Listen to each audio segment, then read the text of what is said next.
Yesterday, thanks in large part to some major Patriot blunders. At the end of the first half, New England had the ball in field goal range, but Tom Brady took a sack with no timeouts left, leaving 3 points on the board.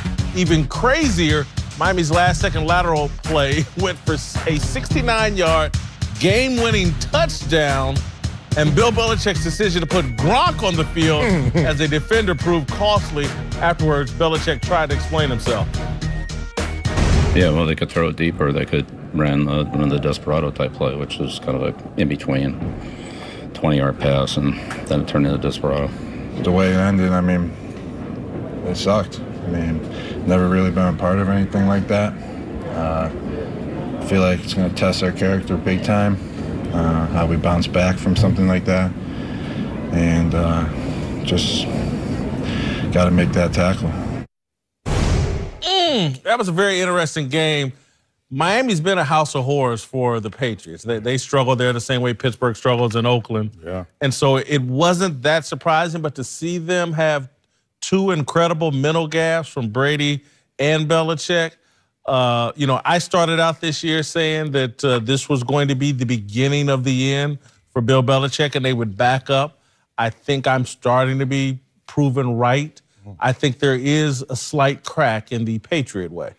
Interesting. And I was feeling the same way, so I started to write down my notes, and I was like, I have all this material explaining why there are cracks in the Patriot way. You know, Edelman off the field, he has, his fun times. Watch that camera.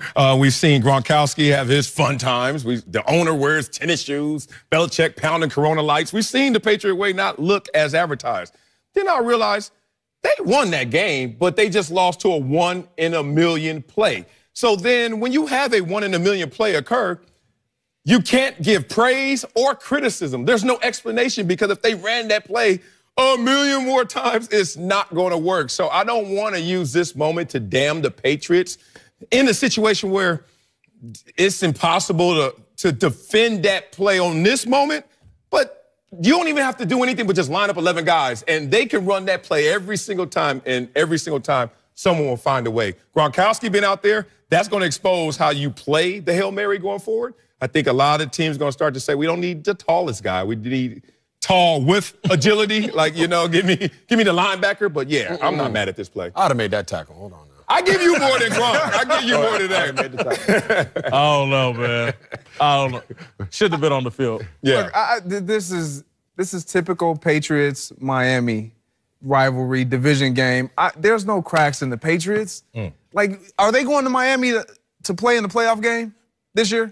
Will they be down there? Never. Okay, so they have nothing to worry about. I'm not concerned about the New England Patriots, because when it comes down to it, this is the regular season. They understand what the regular season means and how important it is. But more importantly, they understand when they have to win, and that is in the playoffs. And no one has been better at winning in the playoffs than this New England Patriots team. I'm not concerned about them whatsoever. And me neither. I think this is the worst thing to happen to the rest of the AFC, because them losing like this. Because I know Tom Brady, and I know Belichick, and I know what these guys are going to do. They're going to go home. They're going to look in the mirror. They're going to be Tom is sick right now by taking that sack, and I know he's saying that'll never happen again.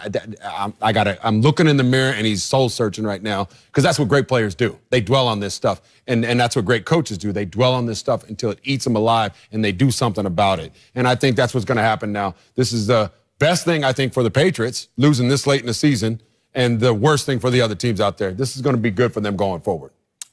I'm not so sure. And I say that just because, and I know the league, everybody's scoring points. Yeah. But the Patriots are on pace to give up more points than they ever have in franchise history.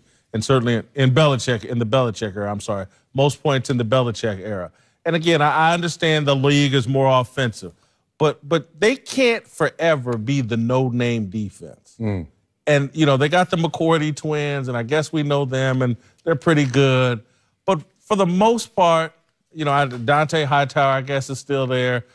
But I just don't know if that revolving door they've had on both sides of the ball can just continue to churn out, and continue to win at that level. The AFC is just wide open this year.